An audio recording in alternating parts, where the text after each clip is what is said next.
and welcome back to another tutorial here of another part of our RPG series. And in the last part we did so we can actually equip the player glasses. So in this part we're just gonna be working on the logic to remove that and also to handle which pieces of equipment we have equipped on our character. Right. So to do this, what we're gonna actually do here is we're gonna make sure that we handle when the player equips the item. We can maybe call a method that on the BPC inventory that say equip item or something, and that will do a couple of logic in there. So what we're gonna do here is let's open up our equipment components. Let's open up the BPC inventory, right?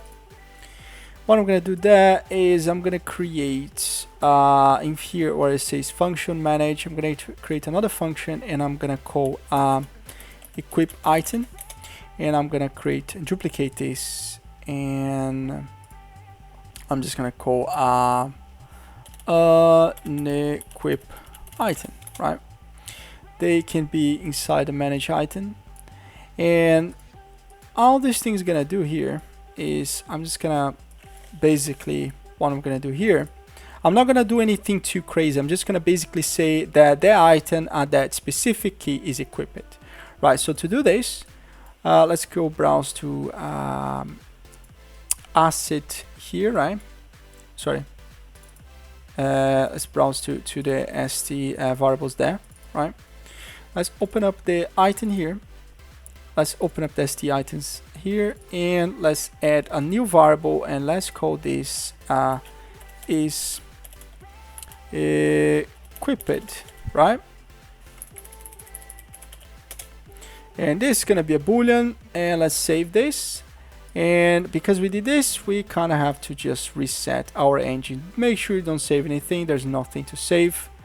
And I am just going to reopen, and then we can get back. Alright guys, so I just have reopened the project. So let me open up that level again. Nice. So after you done that, let me open up those. I can open up this, those variables in there. Right, so we have added is equipped, and we basically gonna use that to just tell us is equipped or not. So yeah, let's do this in a better way then. Sorry, yeah. Right, so on here, on our inventory, right, we need to pass a couple of things in there. So the first one we wanna pass is I wanna say the item, but in this case, maybe we can pass just, if you break in here, we could pass, what is that?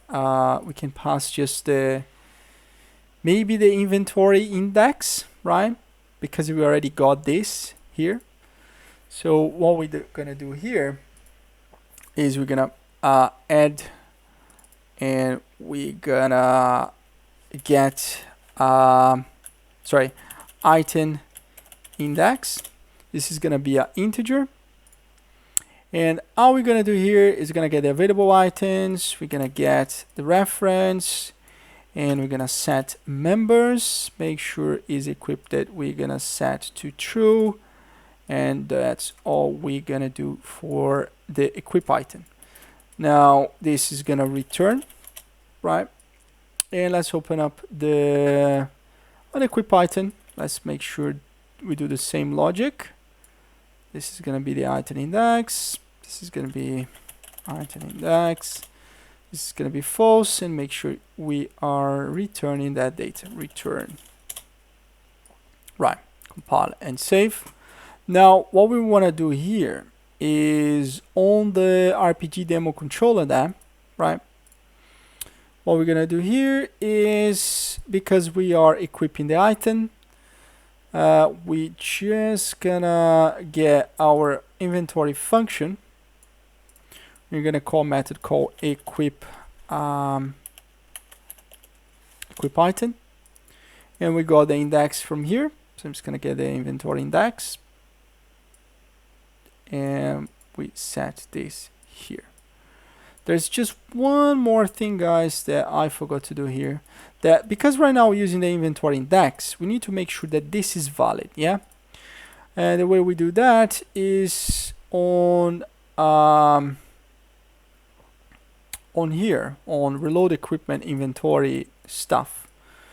What I want to do here is I want to get the available items. I just want to do a for each loop, right? Just gonna make sure it does a for each here. And on here, I just want to set the member. And I want to make sure that inventory indexed is set according to whatever's the index here. And on complete, carry on doing whatever it was doing before, right? The reason why we have to do this is just I want to make sure that we go all that inventory index setup in the inventory itself, because then it makes easy for us to manage those in here, right? So let's do one more thing as well. Let's make sure that we have the visual. What I'm gonna do here, I'm gonna go back to main UI. I'm gonna open up the inventory item details. And what we're gonna do here is I'm just gonna duplicate the title box. I'm gonna make sure it's here, and I'm gonna call equipped item, right? And we basically gonna make sure it's equipped, right? Or yeah, equipped or something. Let's make sure it's like this color. So we make sure that we got this. Oh, open up the wrong thing. And make sure this is properly set up. So what we're gonna do here is we're gonna make sure that we can enable and disable this box dynamically, right? So it's just a way to basically tell the player that we can actually just tell us that it's, you know, the item is equipped, so we know this is being working together. So I'm just gonna equip that, right? So what we're gonna do here is we're gonna call equipped item. That's fine. Compile and save. And now what we're gonna do here is on the event construct. We can do maybe after here. I'm just gonna get this equipped. By default, we can set the visibility to collapsed, so it does not show on real time. I'm gonna get this.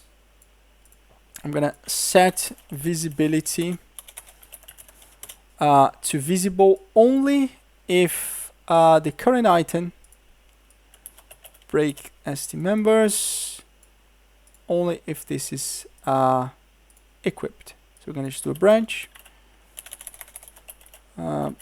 branch in there. Put it in here.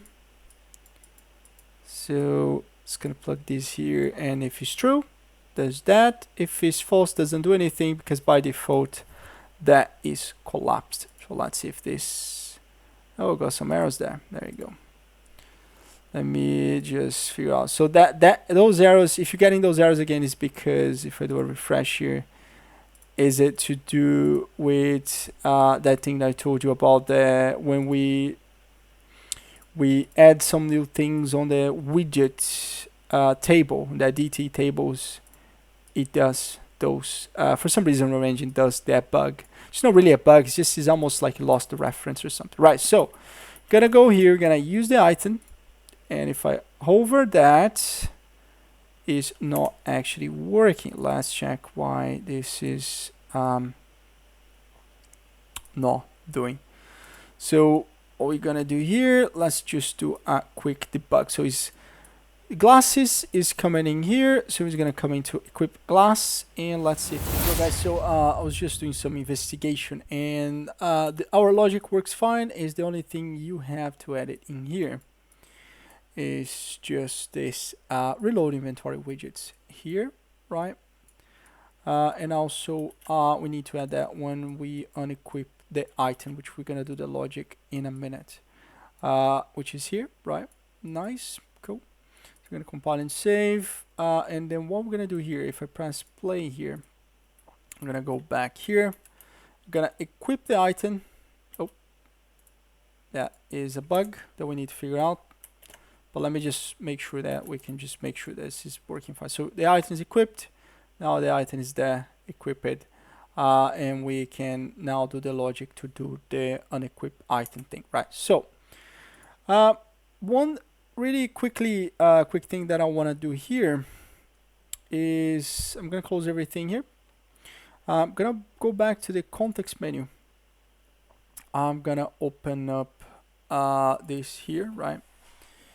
Which is where we add those context menu in that. And what I want to do in here, right, is I want to make sure that if the item is equipped, you can't maybe drop the item. You can only just unequip, and then after you can actually drop the item or something. So what I'm going to do here on the event construct, get an item. We're gonna just do some break as the items. We're gonna make sure that is equipped is, it's gonna do a branch and make sure that is equipped is not a boolean, which means is not equipped here. And if that's true, then just carry on adding those items. If that's false, there's one more thing that we have to do here, which is gonna go back here to our variables, equipment. No, I think it's just here. Item context menu. There we go. We're gonna add another one, which is gonna be unequip something, right? Save. And what we're gonna do here is we're gonna do the same logic we did that. On the false, only difference is going to be unequip, and we're going to carry on doing this delay here as well, right? So what we're basically doing here is we are checking, is the item equipped? Sorry, is the item not equipped? Remember the not one here, yeah? So it's true. Okay, so in this case we just carry on doing whatever, adding the context menu. But if the item, if it hits this false node saying that, oh, is the item equipped, not equipped, then we can actually do that unequip action. What we do here, it's gonna add the item. Oh, for some reason we need to fix the collision with the item, but I'm gonna get the item, I'm gonna use, go back, click, and then I have the unequip action, which is not really doing anything, but we're gonna work on that right now. So we know the item is equipped, and the item, or when the item is equipped, or when the item is not equipped. Right, so let's get to work then. To do that, we're gonna go back to our context main. I'm gonna open up our, sorry, that's the wrong place. We're gonna go back here to our player because we need to change our interface, how our interface behave here. Right, so this is, let me just rename this to glasses equip logic handle, right? I'm gonna put this here, nice. And what we're gonna do that is a similar thing from when we're trying to unequip. One quick tip that I would like to give to you guys here is that if this stuff start to get too complex and bigger and huge, and you know it's starting to get out of hand, just create smaller functions to handle those pieces, so it's easy for you to follow the code. But for now, I'm just gonna leave it right now. We can always refactor this back after. Right, so what we're doing here, if we try to unequip, we kind of have to do the same logic in here, right? We need to make sure that we get the item, we check, oh, which category is the item we're trying to unequip? What we're trying to do here, right? So if it's a glass, is what we're trying to do here is we're gonna get the player reference from here. We get the player reference, and what we're gonna do here is we're gonna call glasses disable, or you could call unequip. And then there's one more thing that we have to do here, that if you notice, the item index, sorry, needs to come from here. All we're gonna do here is we're gonna get the BC inventory. We're gonna call the method unequip item, and we need to get the item index, right? And then the item index, we have, hopefully we got the item index here, and we plug this in there, and let's see what's gonna happen. Let's see if we can keep switching between equipping and unequip. So use, unequip, use, unequip, and there you go. Unequip, use, so use, and there you go. So you can equip and disequip those classes in there. So that concludes us this part of our inventory. Let me just double check here why this is actually throwing an error. Set members, equip item. That could be attempt to access index. Yeah, we're trying to access index of something that we didn't have on our inventory. We can handle that logic in a minute. But what I'm gonna do here is I'm just gonna pause this video right now. I'm just gonna finish this part of the lesson. In the next one, we're gonna do a quick setup for his for the chest and for the trousers, and then I also probably gonna do a slot for weapons and things, so you guys can more or less see how we're doing the logic for the weapons. But once again, guys, thank you very much for watching this series. It's been really fun to do this. It's been you know, if you got to this point, well done for yourself. You got basically pretty much the basic logic for the inventory system. This is more or less how would you create RPG inventory. I know that there is much better ways and different ways to handle this, but this is just the simplest way I can find that you guys can actually follow through, because once again, it's better to have a very simple code. Don't try to complicate it too much with your code. Always make sure is everything simple. Make sure you comment every single step so you know exactly what you're trying to do, so you don't get lost in the future. For example, this one here, for example, is something that I would comment every single bit, because this is getting very, very complex, and it will get very complex as well. But once again, thank you very much for watching, and I see you guys on the next one.